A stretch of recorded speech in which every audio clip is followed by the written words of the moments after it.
दोस्तों, आज की इस क्लास में आप सभी का स्वागत है। इस वीडियो में अपन 100 मॉडल पेपर की सीरीज में आज का अपना दूसरा मॉडल पेपर देखेंगे। तो दोस्तों, आप हमारे चैनल को देखते हैं लेकिन चैनल को सब्सक्राइब नहीं करते। आपके सब्सक्राइब से हमें मोटिवेशन मिलता है और मैं आपके लिए बेस्ट से बेस्ट कंटेंट लाने का पूरा प्रयास करूंगा। तो चलिए दोस्तों, अपना पहला क्वेश्चन देखते हैं। आज का अपना पहला क्वेश्चन है, भारत के राष्ट्रीय ध्वज का डिजाइन किसने तैयार किया था? भारत के राष्ट्रीय ध्वज का डिजाइन किसके द्वारा तैयार किया गया था? तो ऑप्शन नंबर 1 दे रखा है।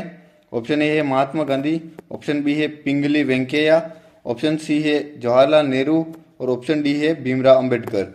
तो अपना राष्ट्रीय ध्वज का डिजाइन किसके द्वारा किया गया था? तो ऑप्शन नंबर बी राइट हो जाएगा, पिंगली वेंकैया द्वारा। जिसमें सबसे पहले उन्होंने 2 रंग दिए थे, लाल और हरा। तो लाल रंग हिंदुओं के लिए तथा हरा रंग मुस्लिम समुदाय के लिए। बाद में सफेद रंग अन्य सभी धर्मों के लिए जोड़ा गया था। चलिए दोस्तों, अपना अगला क्वेश्चन देखते हैं। अगला क्वेश्चन है, इंकलाब जिंदाबाद का नारा किसने दिया था? तो ऑप्शन नंबर ए दे रखा है भगत सिंह द्वारा, ऑप्शन नंबर बी दे रखा है सुभाष चंद्र बोस, ऑप्शन नंबर सी है चंद्रशेखर आजाद और ऑप्शन नंबर डी दे रखा है महात्मा गांधी। तो इसका राइट आंसर क्या हो जाएगा? जल्दी से दोस्तों कमेंट बॉक्स में कमेंट करके बताएं। तो अपना इसका राइट आंसर हो जाएगा, इंकलाब का जिंदाबाद का नारा किसके द्वारा दिया गया था? भगत सिंह के द्वारा। तो ऑप्शन नंबर ए राइट हो जाएगा, भगत सिंह के द्वारा। सुभाष चंद्र बोस के द्वारा कौन सा नारा दिया गया था? तुम मुझे खून दो, मैं तुम्हें आजादी दूंगा। यह नारा किसके द्वारा दिया गया था? सुभाष चंद्र बोस के द्वारा। और चंद्रशेखर आजाद के द्वारा कौन सा नारा दिया गया था? मैं आजाद हूं, आजाद रहूंगा और आजाद ही मरूंगा। और महात्मा गांधी ने कौन सा नारा दिया था? अंग्रेजों भारत छोड़ो और करो या मरो का नारा महात्मा गांधी द्वारा दिया गया था। तो दोस्तों, अपना अगला क्वेश्चन देखते हैं। अगला क्वेश्चन है, यूएनओ का मुख्यालय कहाँ स्थित है? ऑप्शन नंबर ए दे रखा है जिनेवा, ऑप्शन नंबर बी दे रखा है पेरिस, ऑप्शन नंबर सी दे रखा है Washington DC, option number D दे रखा है न्यूयॉर्क। तो यूएनओ का मुख्यालय कहाँ स्थित है? न्यूयॉर्क में। न्यूयॉर्क कहाँ है? अमेरिका में। और जिनेवा में किसका मुख्यालय स्थित है? WHO, world health organisation. और पेरिस में किसका मुख्यालय स्थित है? यूनेस्को का। यूनेस्को का मुख्यालय कहाँ स्थित है? पेरिस में। तो दोस्तों, ये इंपॉर्टेंट है, बार बार एग्जाम में पूछे जाते हैं। तो ये आपके RPF की वैकेंसी के लिए बहुत इंपॉर्टेंट है। तो इनको चारों को याद कर लेना है, किसका मुख्यालय कहाँ स्थित है। दोस्तों, अगला क्वेश्चन देखते हैं। अपना अगला क्वेश्चन है, सौर मंडल का सबसे छोटा ग्रह कौन सा है? तो ऑप्शन नंबर ए दे रखा है बुध ग्रह, ऑप्शन नंबर बी दे रखा है मंगल, ऑप्शन नंबर सी दे रखा है शुक्र ग्रह, ऑप्शन नंबर डी दे रखा है बृहस्पति। तो सौरमंडल का सबसे छोटा ग्रह कौन सा है? तो इसका आंसर जल्दी से कमेंट बॉक्स में कमेंट करके बताएं। तो अपना राइट आंसर क्या हो जाएगा? बुध ग्रह। सबसे छोटा ग्रह है कौन सा है? बुध ग्रह। और सबसे बड़ा ग्रह कौन सा है? बृहस्पति। सबसे बड़ा और ये छोटा। सबसे बड़ा ग्रह कौन सा हो जाएगा? बृहस्पति। चलिए दोस्तों, अगला क्वेश्चन देखते हैं। अपना अगला क्वेश्चन है आज का, जुनून के साथ अपना अगला क्वेश्चन देखते हैं। अगला क्वेश्चन है अपना, भारत का पहला उपग्रह कौन सा था? तो पहला ऑप्शन ए दे रखा है भास्कर, ऑप्शन बी दे रखा है रोहिणी, ऑप्शन सी दे रखा है आर्यभट्ट और ऑप्शन डी दे रखा है इनसेट। तो भारत का पहला उपग्रह कौन सा था? राइट आंसर इसका क्या हो जाएगा? तो दोस्तों, कमेंट बॉक्स में कमेंट करके जरूर बताएं कि राइट आंसर क्या है इसका। भारत का पहला उपग्रह कौन सा था? तो पहला उपग्रह कौन सा था? राइट आंसर हो जाएगा ऑप्शन नंबर सी, आर्यभट्ट। पहले उपग्रह का क्या नाम था? आर्यभट्ट। चलिए अपना अगला क्वेश्चन देखते हैं। अगला क्वेश्चन है अपने, विश्व वन्यजीव कोष WWF का प्रतीक चिन्ह कौन सा जानवर है? तो विश्व वन्यजीव कोष का प्रतीक चिन्ह कौन सा जानवर है? तो ऑप्शन नंबर ए दे रखा है टाइगर, ऑप्शन नंबर बी दे रखा है पांडा, ऑप्शन नंबर सी दे रखा है हाथी, ऑप्शन नंबर डी दे रखा है गेंडा। तो राइट आंसर क्या हो जाएगा इसका दोस्तों? ये सारे क्वेश्चन पुराने एग्जाम में पूछे गए हैं और बार बार ये रिपीट होते हैं। तो ये आगे भी आपके एग्जाम में पूछे जा सकते हैं। तो इनको आप जैसे बार बार सुनेंगे, मॉडल पेपर देखेंगे तो आपको पूरे याद हो जाएंगे। इसीलिए हमारा टारगेट है कि अपन 100 मॉडल पेपर पूरे करेंगे। 100 दिन में 100 मॉडल पेपर लगाएंगे, जिससे अपने 70 से 80% पोर्शन तो अपने आराम से कवर हो जाएगा। और ये इनको बार बार सुनने से अपने याद भी हो जाएंगे क्वेश्चन। तो दोस्तों, इसका आंसर देखते हैं। विश्व वन्यजीव कोष का प्रतीक चिन्ह कौन सा जानवर है? तो पांडा। राइट आंसर क्या हो जाएगा? ऑप्शन नंबर बी, पांडा। चलिए अगला क्वेश्चन देखते हैं। अगला क्वेश्चन है अपना, विश्व का सबसे बड़ा महाद्वीप कौन सा है?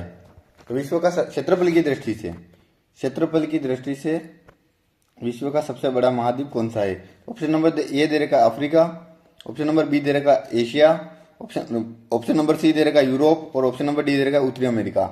तो विश्व का सबसे बड़ा महाद्वीप कौन सा है क्षेत्रफल की दृष्टि से? तो एशिया। राइट आंसर क्या हो जाएगा अपना? Option number B, Asia. तो दोस्तों आज मैं आपको सातों महाद्वीप का क्रम बता देता हूँ, जिससे आपको भविष्य में काम आएगा कि सेकंड नंबर वाला कौन सा है, थर्ड नंबर वाला कौन सा है और लास्ट महाद्वीप कौन सा है, सबसे छोटा महाद्वीप क्षेत्रफल की दृष्टि से। तो सबसे बड़ा एशिया, एशिया के बाद आएगा अफ्रीका,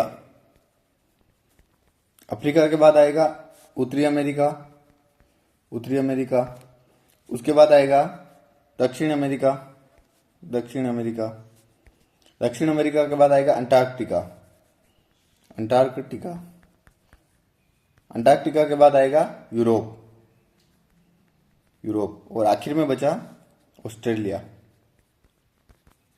ऑस्ट्रेलिया। तो आज आपको सातों महाद्वीप के नाम भी याद हो गए, उनका क्रम भी याद हो गया कि क्षेत्रफल की दृष्टि से सबसे बड़ा कौन सा है? एशिया, और सबसे छोटा कौन सा है? ऑस्ट्रेलिया। एशिया के बाद अफ्रीका, उत्तरी अमेरिका, दक्षिण अमेरिका, अंटार्कटिका, यूरोप और ऑस्ट्रेलिया। तो आप भी दोस्तों मेरे साथ एक बार और बोलिए, एशिया, एशिया के बाद अफ्रीका, अफ्रीका के बाद उत्तरी अमेरिका, दक्षिण अमेरिका, अंटार्कटिका, यूरोप और ऑस्ट्रेलिया। तो आज आपको कंठस्थ हो गया है, आप इसको आगे नहीं भूलेंगे। इसको एक दो बार रिवीजन कर देना है तो आपको कंठस्थ हो जाएगा और आप भूलेंगे नहीं। तो दोस्तों अगला क्वेश्चन देखते हैं अपने। अगला क्वेश्चन है अपने, निम्नलिखित में से कौन सी नदी दक्षिण भारत की सबसे लंबी नदी है? दक्षिण भारत की सबसे लंबी नदी कौन सी है? ऑप्शन नंबर ए दे रखा है गोदावरी, ऑप्शन नंबर बी दे रखा है कृष्णा, ऑप्शन नंबर सी दे रखा है कावेरी, या ऑप्शन नंबर डी दे रखा है नर्मदा। तो इसका राइट आंसर क्या हो जाएगा दोस्तों? आपको अगर आता है आंसर तो कमेंट करके जरूर बताएं कि राइट आंसर क्या है इसका। और दक्षिण भारत की सबसे लंबी नदी क्या हो जाएगी? अपना राइट आंसर हो जाएगा Godavari, option number A Godavari. Godavari की लंबाई कितनी है? 1450 किलोमीटर। और कृष्णा नदी की लंबाई कितनी है? लगभग 1300 किलोमीटर। और कावेरी नदी की, कृष्णा नदी की लंबाई कितनी है? 1300 किलोमीटर। और अपने महानदी है दक्षिण महानदी, महानदी की लंबाई कितनी है? लगभग 890 किलोमीटर। और नर्मदा की लंबाई कितनी है? नर्मदा की 1290 किलोमीटर। तो दोस्तों इनकी लंबाई भी याद कर लीजिए आपको। और सबसे दक्षिण भारत की सबसे लंबी नदी कौन सी हो जाएगी? गोदावरी। राइट आंसर अपना क्या है? गोदावरी। चलिए अगला क्वेश्चन देखते हैं। अगला क्वेश्चन है अपना मैथ्स का क्वेश्चन है। एक वर्ग की भुजा दे रखी है 10 सेंटीमीटर, तो उसका क्षेत्रफल क्या हो जाएगा? तो वर्ग की भुजा दे रखी है 10 सेंटीमीटर, तो उसका क्षेत्रफल ज्ञात करना है। तो वर्ग का क्षेत्रफल क्या होता है? भुजा स्क्वायर, भुजा स्क्वायर। वर्ग का क्षेत्रफल क्या होता है? भुजा स्क्वायर। तो भुजा कितनी दे रखी है? 10 सेंटीमीटर। तो 10 सेंटीमीटर दे रखी है, तो 10 का स्क्वायर करेंगे अपन, तो 10 का स्क्वायर कितना होता है? 100। तो वर्ग का क्षेत्रफल कितना हो जाएगा? 100 वर्ग सेंटीमीटर। तो राइट आंसर क्या हो जाएगा? Option number B, option number B 100 वर्ग सेंटीमीटर। और वर्ग का परिमाप क्या होता है? 4a, 4 इंटू भुजा, ए यानी भुजा। ठीक है अगला क्वेश्चन देखते हैं दोस्तों। अगला क्वेश्चन है अपना, यदि किसी एक वस्तु की कीमत 200 रुपये है और उस पर 5% की छूट मिलती है तो छूट की राशि क्या होगी? यदि एक वस्तु की कीमत दे रखी 200 रुपये और उस पर 5% की, 200 रुपये पर 5% की छूट, 200 का 5% कितना हो जाएगा? 5/100। तो 100 से 200 कटेगा, कितनी बार कटेगा? 2 बार। तो 2 इंटू 5 करेंगे तो 10। तो कितने रुपए की छूट हो जाएगी? 10 रुपए की। तो राइट आंसर क्या हो जाएगा? ऑप्शन नंबर बी, 10 रुपए की छूट हो जाएगी। चलिए अगला क्वेश्चन देखते हैं। अगला क्वेश्चन है अपना, यदि किसी वस्तु का मूल्य 150 रुपये है और उस पर 20% का टैक्स है तो कुल मूल्य क्या होगा? यदि किसी वस्तु है जिसका मूल्य 150 रुपये दे रखा और उस पर 20% टैक्स, यानी मान लो कि 20% जीएसटी लगती है, तो उसका कुल मूल्य कितना हो जाएगा? तो 150 का 20% निकालना पड़ेगा। 150 का 20% निकालने के लिए 150 इंटू 20/100, 1 0 से 1 0 कैंसिल, 1 0 से 1 0 कट गया। 15 इंटू 2 करेंगे तो कितना हो जाएगा? 30 रुपये। तो आंसर क्या आ जाएगा? 30 रुपये। 30 रुपये का टैक्स लग रहा है। अब इसको टोटल रुपये पूछ रखा है तो 150 में 30 रुपये को जोड़ लेंगे, 150 प्लस 30 रुपये। तो राइट आंसर क्या हो जाएगा? 180 रुपये। तो ऑप्शन नंबर बी, 180 रुपये कहाँ दे रखा है? Option number B. तो अपना राइट आंसर क्या हो जाएगा? 180 रुपये। तो दोस्तों आपके भी ये आंसर आ रहा था 180 रुपये या कुछ अलग आ रहा था? कमेंट में जरूर बताएं। चलिए अपना अगला क्वेश्चन देखते हैं। अगला क्वेश्चन है अपना, यदि किसी वस्तु का क्रय मूल्य 250 रुपये है और विक्रय मूल्य 300 रुपये है तो लाभ प्रतिशत क्या होगा? कॉस्ट प्राइस तो दे रखी है 250 रुपये और अपने सेलिंग प्राइस विक्रय मूल्य दे रखा है 300 रुपये। तो लाभ प्रतिशत, लाभ हमेशा किस पे होता है? क्रय मूल्य पे। कॉस्ट प्राइस पे हमेशा लाभ होता है। तो लाभ कितने रुपए का हो रहा है? 50 रुपये। सेलिंग कितने का कर रहा है? 300 रुपये में, और कॉस्ट प्राइस 250 रुपये। तो लाभ कितने का हो रहा है? 50 रुपये का हो रहा है। और लाभ प्रतिशत हमेशा किस पे निकलता है? क्रय मूल्य पे। तो क्रय मूल्य कितना है? 250 रुपये इंटू अपन क्या कर देंगे? 100। तो एक जीरो से एक जीरो कट गया, 5 से 25 कट जाएगा, पाँचों बचो 25, और 5 से 100 कट जाएगा तो कितनी बार जाएगा? 20। तो कितने परसेंट का लाभ हो रहा है? 20% का। तो राइट आंसर क्या हो जाएगा? Option number C, 20%। चलिए दोस्तों अगला क्वेश्चन देखते हैं। अगला क्वेश्चन है अपने, एक वस्तु की कीमत 2000 रुपये है और उसे 20% की छूट पर बेचा जा रहा है तो विक्रय मूल्य क्या होगा? एक वस्तु की कीमत एमआरपी लिख रखी है 2000 रुपये और उस पर 20% की छूट दे रहा है। तो 2000 पे 20%, 2000 का 20% कितना हो जाएगा? 2000 इंटू 20% अपॉन 100। 2 जीरो से 2 जीरो कैंसिल, 20 इंटू 20 कितना हो जाएगा? 400 रुपये की छूट। 2000 पे कितने रुपए की छूट दे रहा है? 400 रुपये की। तो 2000 में से 400 माइनस कर देंगे तो कितना विक्रय मूल्य कितना हो जाएगा? 1600 रुपये। तो राइट आंसर अपना क्या हो जाएगा? ऑप्शन नंबर ए, 1600 रुपये। तो दोस्तों मैथ्स के क्वेश्चन आपके अब तक के क्वेश्चन में से कितने राइट हुए कमेंट में जरूर बताएं कि आपके 4 क्वेश्चन राइट हुए, 5 क्वेश्चन राइट हुए। चलिए दोस्तों अगला क्वेश्चन देखते हैं अपना। अगला क्वेश्चन है अपने, किसी संख्या का 15% 75 है तो वह संख्या क्या होगी? कोई संख्या है जिसका 15% किसके बराबर है? 75 है, तो वह संख्या क्या होगी? तो 75 किसके बराबर है? 15% के। तो अपन को किसकी 100% उस संख्या को ज्ञात करना है। तो कोई भी संख्या अपना सेल्फ का 100% होती है, तो 75 तो है 15% के बराबर, तो 100% ज्ञात करना है तो इंटू 100 कर देंगे। तो 15 इंटू 15 का 75 से कटेगा तो 15 गुण 75 5 बार कट जाएगा, और 100 इंटू 5 करेंगे तो कितना आ जाएगा? 500। तो वह संख्या क्या हो जाएगी? 500। तो राइट आंसर क्या हो जाएगा अपना? Option number C, option number C, 500 रुपये। चलिए अगला क्वेश्चन देखते हैं। अगला क्वेश्चन है अपना, ताजमहल किस नदी के किनारे स्थित है? तो ऑप्शन नंबर ए दे रखा है गंगा, ऑप्शन नंबर बी दे रखा है यमुना, ऑप्शन नंबर सी दे रखा है सरस्वती, और ऑप्शन नंबर डी दे रखा है नर्मदा। तो ताजमहल कहाँ स्थित है? आगरा में, आगरा में स्थित। आगरा कहाँ है? यूपी में, उत्तर प्रदेश। ताजमहल किस नदी के किनारे स्थित है? ऑप्शन नंबर बी राइट हो जाएगा, यमुना नदी के किनारे स्थित है। किस नदी के? यमुना नदी के। चलिए दोस्तों अगला क्वेश्चन देखते हैं अपना। चलिए दोस्तों अगला क्वेश्चन अपना रीजनिंग का क्वेश्चन है। रीजनिंग का क्वेश्चन देखते हैं। यदि पेंसिल को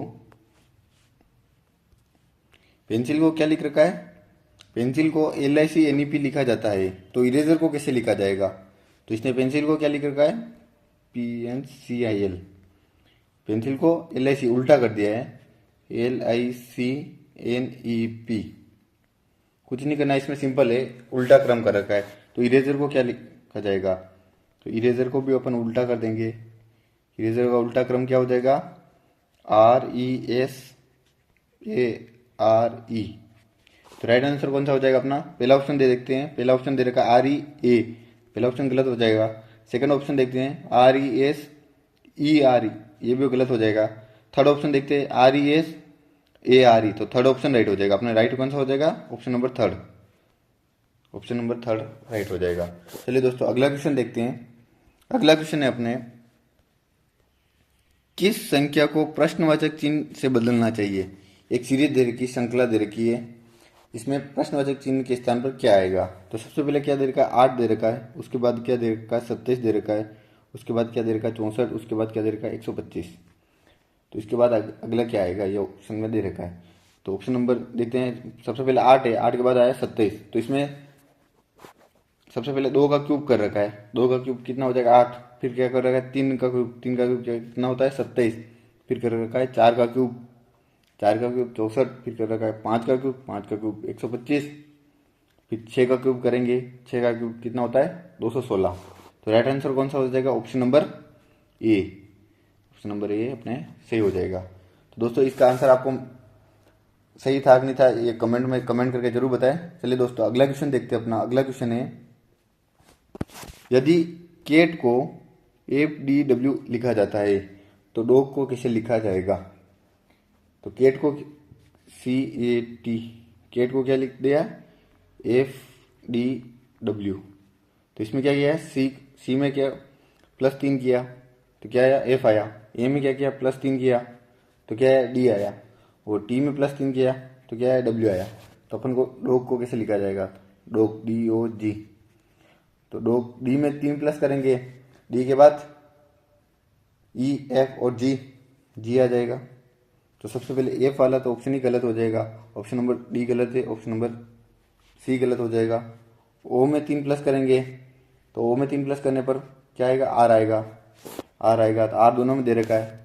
ऑप्शन लास्ट देखेंगे जी में 3 प्लस करेंगे तो क्या आ जाएगा? जे आ जाएगा। तो ऑप्शन नंबर बी भी गलत हो जाएगा। तो राइट आंसर कौन सा हो जाएगा? Option number A. तो राइट आंसर कौन सा हो जाएगा? Option number A, GRJ। कुछ नहीं करना है, सिंपल है, +3 करना है। चलिए दोस्तों अगला क्वेश्चन देखते हैं। अगला क्वेश्चन है अपने श्रृंखला दे रखी, इसको पूरा करना है। श्रृंखला दे रखी 5, उसके बाद दे रखा है 11, उसके बाद दे रखा है 23, उसके बाद दे रखा है 47। तो इसको पूरा करना है। डिफरेंस देखेंगे अपन, 5 और 11 में डिफरेंस कितना है? 6 का। 11 और 23 में डिफरेंस कितने का है? 12 का। 23 और 47 में डिफरेंस कितने का है? 24 का। तो सीरीज चल रही, 6 का डबल 2 गुना किया 12, 12 को 2 गुना किया 24, 24 का 2 गुना करेंगे तो कितना हो जाएगा? 48। तो 48, 47 प्लस 48 कर देंगे अपन, 47 प्लस 48 तो क्या आ जाएगा? 8 और 7 5 हो जाएगा, 15 हासिल का 1, 4 ने 4 8 ने 1 9, तो 95। आंसर क्या आ जाएगा? 95। तो राइट आंसर देखते हैं ऑप्शन नंबर कौन सा है? Option number A. तो राइट आंसर कौन सा हो जाएगा अपने? Option number A, 95। दोस्तों इस क्वेश्चन का आंसर आपके सही हुआ कि नहीं हुआ? जल्दी से कमेंट बॉक्स में कमेंट करके बताइए कि आपके भी 95 आ रहा था या कुछ अलग आ रहा था। देखते हैं दोस्तों अगला क्वेश्चन। अगला क्वेश्चन है अपने, कौन सा विकल्प प्रश्नवाचक चिन्ह को पूरा करेगा? प्रश्नवाचक चिन्ह के स्थान पर क्या आएगा? सीरीज ए और जेड दे रखा है, ए का उल्टा क्या होता है? जेड। फिर दे रखा है बी का उल्टा क्या होता है? वाई। सी का उल्टा क्या होता है? एक्स। तो फिर आगे क्या आएगा? डी। तो डी का उल्टा क्या होता है? डब्ल्यू। डी का नंबर कितना होता है? 4। डब्ल्यू का नंबर कितना होता है? 23। तो डी का उल्टा कितना होता है? डब्ल्यू। ऐसे पता कर सकते हैं अपन, दोनों का योग कितना होगा?